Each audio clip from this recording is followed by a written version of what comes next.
In July 2015, a woman in Houston, Texas paid $1,000 to a hitman to eliminate her husband, the same man who had helped her obtain U.S. citizenship. Unbeknownst to her, the hitman she hired was a longtime friend of her husband. What the two men planned in response makes this story truly worth watching. The husband staged his death, and photos of his staged murder were used to capture the woman's reaction for the world to see. This is a story of betrayal and how a loyal friend's quick thinking saved a life. My name is Ramon Sosa, and I faked my death because my wife tried to have me killed. And I never forget her mother walking up to me, just whispered in my ear, "Now she's your trouble," and walked away. This is the story of Ramon Sosa. For you to understand the people in this story, let me take you through their backgrounds and how they came to meet each other. Ramon Sosa's life is a compelling narrative marked by resilience, ambition, and an unwavering passion for boxing. His journey from a young boy in Puerto Rico to a professional boxer and gym owner in Texas is filled with rich details that shape his character and experiences. Ramon was born on June 1st, 1967, in San Juan, Puerto Rico. He grew up in a modest household where his parents instilled strong cultural values and work ethic. At a young age, he was exposed to the world of sports, particularly boxing, which would become a significant part of his identity. At the age of 7, Ramon began training in boxing, quickly developing a passion for the sport. He was inspired by the local boxing scene, where he witnessed several world champions training. This exposure fueled his desire to pursue boxing seriously.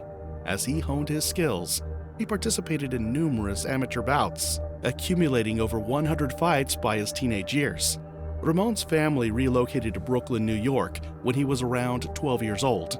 The move presented new challenges and opportunities. In Brooklyn, he continued to train in boxing while also focusing on his education, despite the distractions of urban life. Got my education and started, and I still kept training. He managed to maintain good grades and was determined to succeed both academically and athletically. At 17, Ramon made a pivotal decision to turn professional in boxing. He adopted the moniker the Puerto Rican Express, reflecting his heritage and fighting spirit. His professional debut occurred on November 17, 1984. Over the next few years, he fought in various venues, showcasing his skills in the welterweight division. Throughout his career, Ramon achieved notable success in the ring. He was known for his knockout power and tenacity, earning several victories that solidified his reputation as a formidable opponent. However, as time passed and after approximately 6 professional bouts, with a record of 4 wins, 25% by knockout, and 2 losses, he began to feel disillusioned with the sport due to poor management and the pressures of professional fighting. In pursuit of stability and personal growth, Ramon decided to step back from professional boxing. He recognized the need for a more sustainable path that would allow him to share his passion for the sport without the risks associated with being a fighter. This led him back to school, where he sought further education while continuing to train young boxers. During this period of transition, Ramon married for the first time at a young age. He had 3 children from his marriage, which added layers of responsibility and complexity to his life. Balancing fatherhood with his ambitions in boxing became a defining aspect of his early adulthood. Eventually, Ramon settled in Houston, Texas, where he sought to establish himself not just as a boxer, but as a mentor and coach. He opened Young Prospects Boxing, a nonprofit organization dedicated to training aspiring boxers. This venture allowed him to channel his knowledge and experience into helping others achieve their dreams in the sport. However, it was also here in Houston that he met the woman that changed his life forever.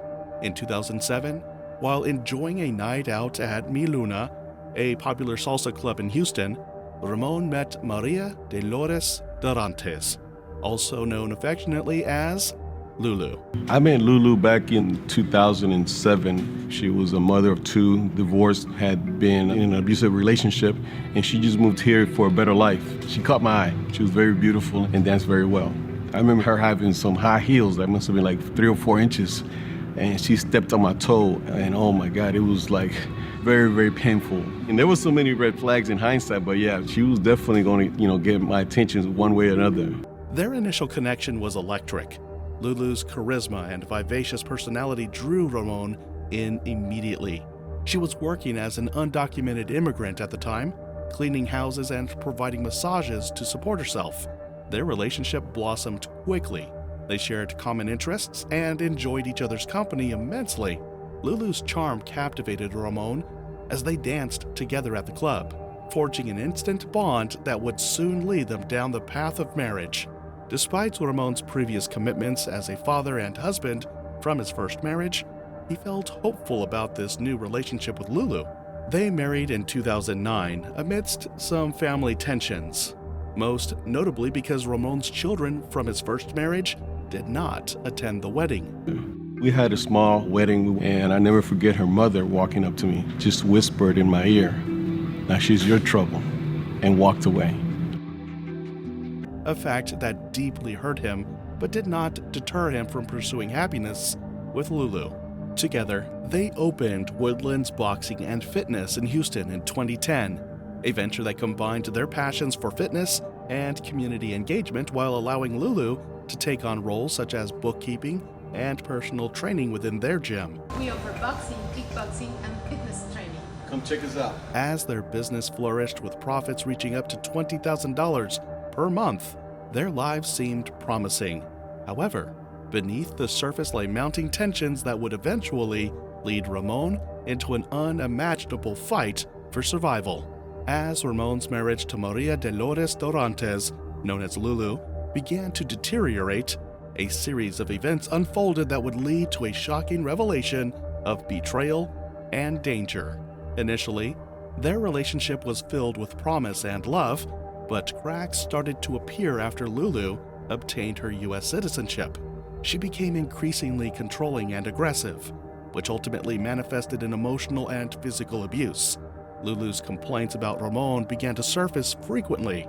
She accused him of being lazy and not contributing enough to their shared life. Despite the success of their boxing gym, she often expressed her disdain for Ramon's children from his first marriage, claiming they were a burden and that he prioritized them over her. This animosity created a rift in their household, further complicating their already strained relationship.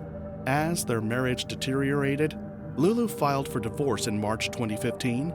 She wanted everything: financial support, the gym they had built together, and even control over their shared assets. Ramon was adamant about splitting everything fairly, but Lulu's greed became apparent as she began making unfounded allegations against him. She accused him of embezzling money from their boxing gym and claimed he had been abusive throughout their marriage. And she said on an occasion or two that he was physical with her, or that he had come in drinking and was physical with her. What did she mean by physical? Like grabbing her or pushing her. Despite her claims, investigations revealed no evidence supporting her allegations. However, the story was only about to get more interesting. We're taking you inside the twists and turns of a complex sting operation. And here's what makes it unique. The target of the murder-for-hire plot becomes an undercover operative to catch the person who wants him dead. Unbeknownst to her, the hitman she hired was a longtime friend of her husband. Mundo, a young man Ramon had mentored at the gym, became inadvertently involved in the escalating tensions between Ramon and Lulu. He had walked away from a troubled past and found guidance under Ramon's wing. However, as Lulu's behavior grew more erratic, she began confiding in Mundo about her frustrations with Ramon. She would complain about his perceived laziness and how he was not providing for her as she expected. Mundo tried to remain neutral but found himself increasingly dragged into the turmoil. One evening in March 2015, while visiting the gym, Mundo overheard a conversation between Lulu and her teenage daughter discussing a troubling topic. They were talking about a kid who had been at the gym whose uncle was known for violent acts in Mexico. A conversation was taking place about a customer that was there that supposedly was claiming to be a big shot, that he had connections of hitmen or just people that could inflict harm. What caught my attention was towards the end of the conversation, whose name came up. Did they mention Ramon? Yes. He sensed that something sinister was brewing. Over the next few weeks, Mundo recorded several conversations between Lulu and himself. In these recordings, Lulu expressed her desperation regarding the divorce proceedings that had begun in March 2015. She complained about not receiving any financial support from Ramon since February and expressed frustration over the impending divorce settlement that would leave her without alimony or any financial security. In one particularly revealing conversation, she lamented, "I have everything to lose. I'm sick of all this paperwork." Her tone was filled with anger and desperation as she discussed how Ramon was not paying the mortgage and how she felt trapped in her situation. It became clear to Mundo that Lulu's frustrations had turned into something much darker. As tensions escalated at home, Ramon continued living under the same roof as Lulu while maintaining a physical distance between them. Their interactions were fraught with animosity. They occupied different floors of their house as they awaited the divorce proceedings. The atmosphere became increasingly hostile as accusations flew back and forth, but the situation is about to get even worse for Ramon. On June 9th, 2015, Lulu's son got into a heated argument with Ramon over a pickup truck. That day, Ramon found him sitting in the truck and calmly told him he couldn't use it, his right as the owner. But Lulu's son, acting entitled, ordered Ramon to step out, even calling the truck his. Whose vehicle is this? This is my vehicle. I have the legal documents on the right, which I need today. Please don't take my vehicle. Ramon, a professional boxer known for his patience, especially with untrained individuals, tried to stay composed, but the sight of the son recording the entire scene with a phone pushed him over the edge. Frustrated, Ramon swung at the phone, knocking it out of his hands. Lulu and her son quickly turned this into an opportunity. They reported the incident but twisted the story. Instead of saying Ramon hit the phone, they claimed he had punched Lulu's son, framing it as an act of violence. On June 30th, Lulu and Ramon had a face-off in court, where she and her son reiterated their claims of abuse, and this time, the judge wasn't so friendly with Ramon. A restraining order was filed by Lulu against him, and indeed, the restraining order was granted. With Ramon losing his gym and his home temporarily after being asked to move out, this was little compared to what Ramon was about to face. Just weeks after Mundo overheard Lulu's threats against Ramon, he learned about an alarming conversation where Lulu indicated that she had been contemplating hiring someone to take care of Ramon permanently. This revelation sent chills through Mundo, who realized he needed to act quickly to protect his mentor. Thinking quickly, Mundo offered to find someone who would murder Ramon. Considering his past street life, Lulu agreed to work with Mundo, but this was a trick that she did not understand. And this is where the story gets interesting. Mundo approached Ramon with the recordings he had made of Lulu's conversations. The evidence revealed her intentions clearly. She was desperate enough to consider murder as a solution to her problems. Ramon was horrified, but knew he needed concrete proof to protect himself legally. Despite the mounting evidence against Lulu's intentions, law enforcement initially dismissed Ramon's concerns due to the lack of direct threats made against him. They termed it the rantings of an angry wife. However, with Mundo's recordings in hand, Ramon felt empowered to take action against the woman he once loved, but now saw as a genuine threat to his life. Lulu's behavior, on the other hand, became increasingly erratic as she sought ways to eliminate Ramon from her life permanently. She had calculated that if Ramon died after their divorce was finalized, she would inherit his retirement funds and other assets without any legal repercussions, a fact that even Ramon was aware of.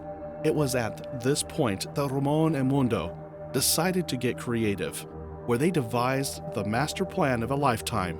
In this plan, Mundo would obtain disposable, untraceable phones, also known as burner phones.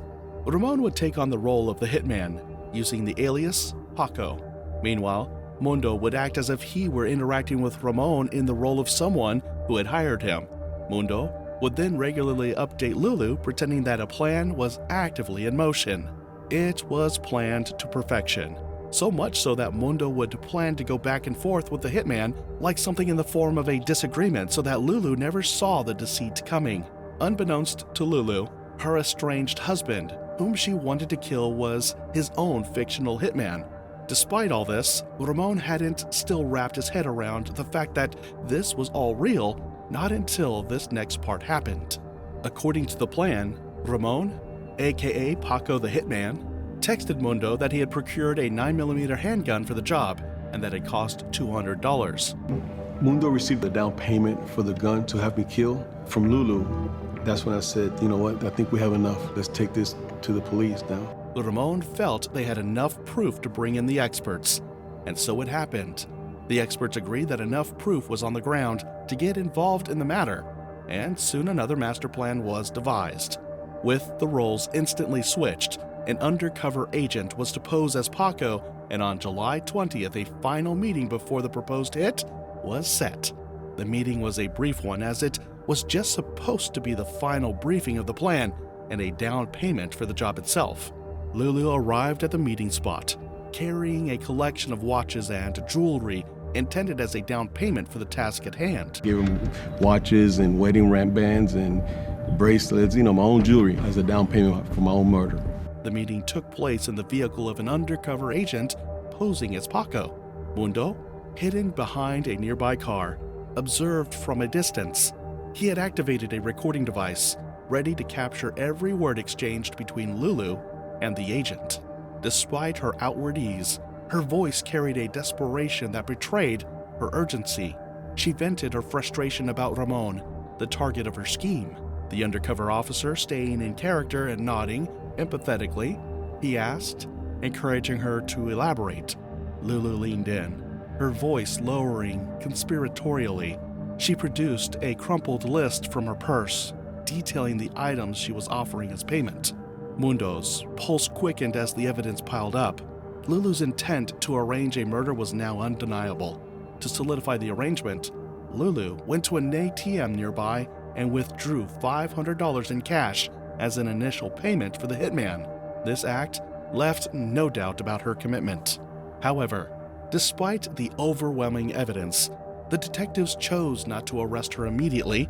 They were mindful of two factors: the abuse allegations against Ramon, which added complexity to the case, and Lulu's striking beauty, which could potentially sway a judge's perception and lead to a lenient sentence. Instead, the detectives allowed the plan to unfold further, ensuring their case was airtight. It was in these moments that the grim reality of Lulu's scheme began to sink in for everyone involved. The plan was simple and straightforward, yet very interesting. From now on, every dealing on Lulu was being caught on body camera, including the first meeting with the undercover agent earlier discussed. And now, here comes the tricky part. The detectives, determined to make the deception flawless, turned to professional makeup tutorials on YouTube. With meticulous precision, we're not exactly versed on applying makeup, so naturally we went to YouTube. They crafted an illusion so convincing that Ramon appeared to have been fatally shot in the head.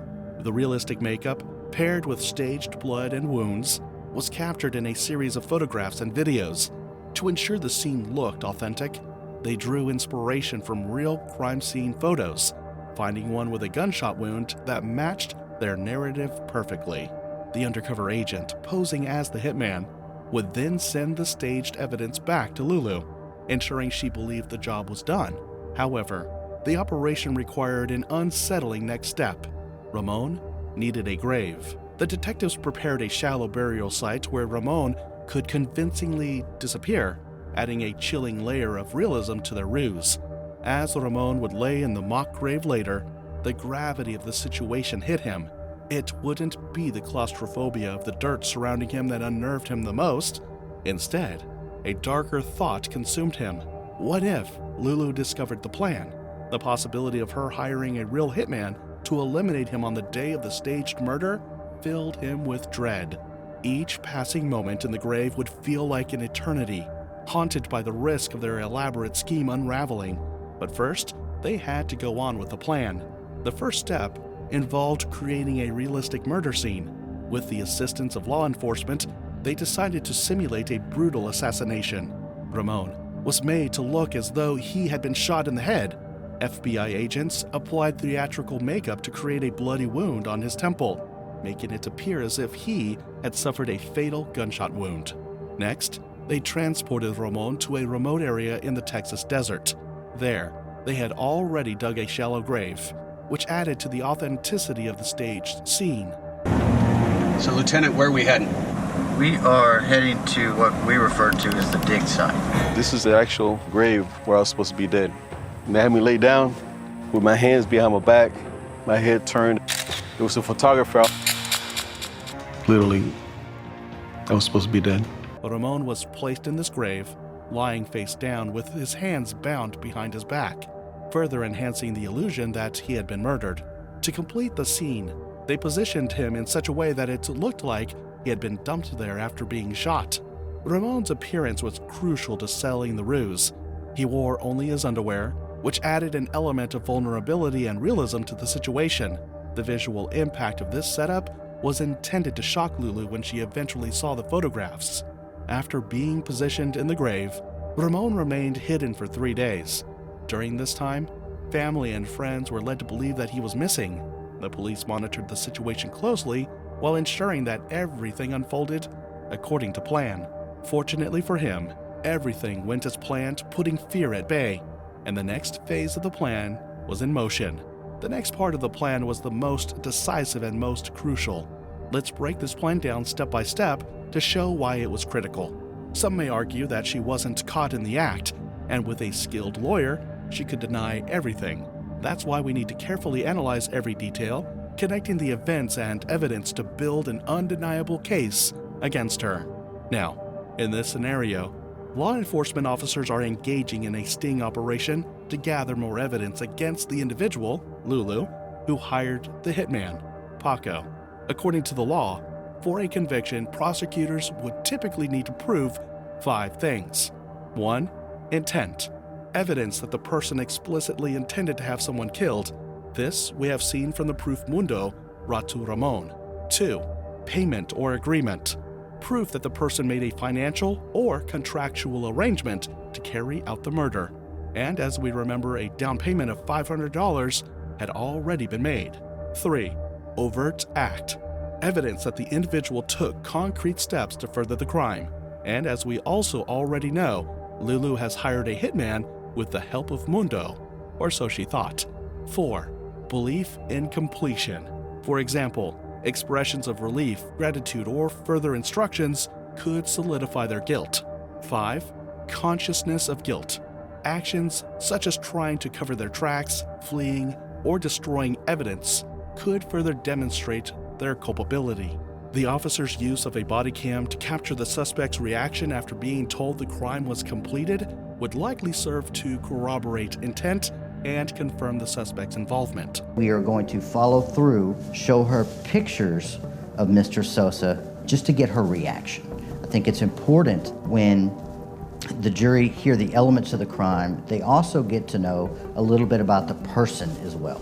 Now, with that being established, number 4, which is belief in completion, was the next step in line. A meeting was set for July 22nd, 2015, with the body cam recorder actively in motion.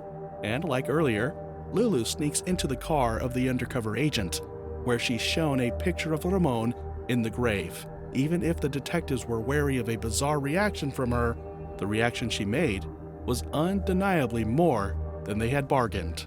At the sight of Ramon's burial picture, she starts laughing in satisfaction, thanking the hitman for a job well done.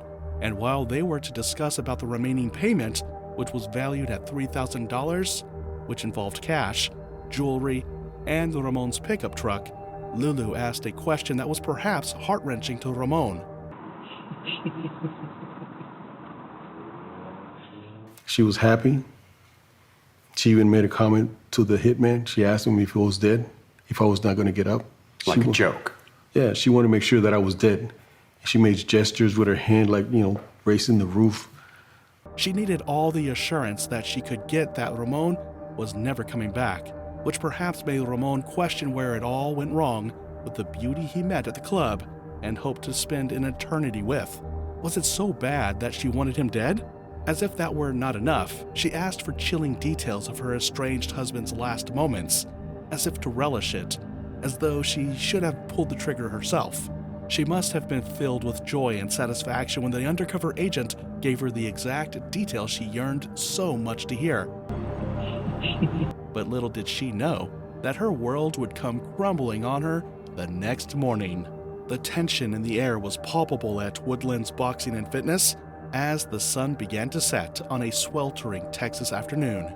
Ramon Sosa had been missing for 3 days, and the gym, usually filled with the sounds of punching bags and enthusiastic trainers, felt eerily quiet. Lulu Dorantes, Ramon's wife, was on edge, her demeanor shifting between worry and irritation as she fielded questions from concerned friends and gym members. On that fateful day, a group of law enforcement officers arrived at the gym, their presence commanding immediate attention. The officers were dressed in plain clothes, but carried an air of authority that made it clear they were there for serious business. Lulu noticed them immediately as they entered, their eyes scanning the room before settling on her. She was asked for the whereabouts of Ramon, and as expected, she gave a reply of denial, claiming she didn't know where he was. When's the last time you saw Mr. Sosa? We saw him on Wednesday 15th, the last day. The officers, who knew where they were leading this, decided to refresh her memory by giving her some key obvious details about his whereabouts for the past days. And here was where Lulu played right into their trap. The officers finally cut the chase and declared her under arrest. Okay, Miss Sosa, stand up, please. You're under arrest. Okay, you're under arrest. Why? As they escorted her out of the gym, Lulu felt a mix of panic and dread wash over her. The reality of her situation began to dawn on her. She was being taken seriously now, and there was no escaping the consequences of her actions. In those moments, as she walked past familiar faces who looked on with concern and confusion, Lulu realized that the game was up. The carefully constructed facade she had maintained was crumbling around her, revealing the truth beneath. A truth that would ultimately lead to her arrest and conviction for conspiracy to commit murder against Ramon Sosa. After the police apprehended Lulu Dorantes at the gym, the investigation into her murder plot against Ramon began to unfold rapidly. With her in custody, law enforcement wasted no time in piecing together the evidence that had been gathered over the previous weeks. The recordings made by Mundo, detailing Lulu's intentions and her discussions about hiring a hitman, were crucial to building a strong case against her. After returning from hiding, Ramon Sosa faced the challenge of explaining to his 3 teenage children that his wife, Lulu, had plotted to have him killed due to escalating aggression in their marriage, revealing how Mundo had intervened by recording her conversations that exposed her intentions, and how law enforcement staged a murder scene to gather evidence against her. He reassured his children that he was safe now, and that Lulu was no longer a threat, leading to an open discussion about their feelings and concerns. Lulu, on the other hand, was interrogated following her arrest, but she maintained her innocence, claiming that she had been misunderstood and that her words were taken out of context. However, the evidence against her was overwhelming. The recordings captured her expressing desperation and anger over the divorce, revealing how far she was willing to go to eliminate Ramon from her life. The police also presented the staged photographs of Ramon in a grave, which further solidified their case. As the legal proceedings began, Lulu faced charges of conspiracy to commit murder. The courtroom was filled with tension as the prosecution laid out their case. They highlighted the financial motivations behind Lulu's actions, her desire to gain access to Ramon's retirement funds and assets after his death. The prosecution argued that Lulu had meticulously planned Ramon's murder to coincide with the finalization of their divorce, ensuring she would benefit financially from his demise. Throughout the trial, Ramon sat in the courtroom witnessing the unraveling of his marriage and the betrayal he had endured. He felt a mix of emotions, anger at Lulu for her actions, and sadness for what their relationship had become. Despite everything, he remained resolute in his pursuit of justice, The defense attempted to portray Lulu as a victim of circumstance, arguing that she had been pushed to her breaking point due to Ramon's alleged abusive behavior and their tumultuous relationship. They presented photos claiming to show injuries inflicted by Ramon during their marriage. However, these claims were met with skepticism as witnesses testified about Ramon's character and his dedication to helping others through his nonprofit organization. In October 2016, after a lengthy trial filled with emotional testimonies and evidence presented by both sides, Lulu pleaded guilty to conspiracy to commit murder. The judge sentenced her to 20 years in prison without the possibility of parole. As she stood before the judge, there was no sign of remorse on her face. Instead, she seemed detached from the gravity of her actions. Ramon felt a sense of relief wash over him as he learned of Lulu's sentencing. He could finally begin to move forward with his life, free from the shadow of fear that loomed over him for so long. With Lulu incarcerated, he focused on rebuilding his life and continuing his work with Young Prospects Boxing, dedicating himself to mentoring young athletes and providing them with opportunities he once sought for himself. In the aftermath of this harrowing ordeal, Ramon found solace in knowing he had survived a plot against his life, orchestrated by someone he once loved deeply. He emerged stronger and more determined than ever to make a positive impact on those around him. Ramon Sosa expressed his gratitude to Mundo in profound and heartfelt ways following the harrowing ordeal they both endured. After the police arrested Lulu for her conspiracy to commit murder, it became clear to Ramon just how pivotal Mundo had been in saving his life. In the aftermath of the trial and Lulu's sentencing, Ramon took time to reflect on the bond he shared with Mundo. He recognized that without Mundo's quick thinking and bravery, he might not have been alive to tell his story. The two men have been friends for years, but this experience deepened their connection in ways that words could barely capture. As he reflected on his journey from victim to survivor, Ramon couldn't help but ponder on this question: how do we truly know who someone is until we face their darkest intentions? What do you think about Mundo's involvement in this story? Let us know in the comments section below. Here are some other shocking stories we've covered on this channel, and they're even more disturbing than what you just watched. I hope you learned something from them. If you like the way we present these stories, please like the video and subscribe to the channel for more content. See you in the next one.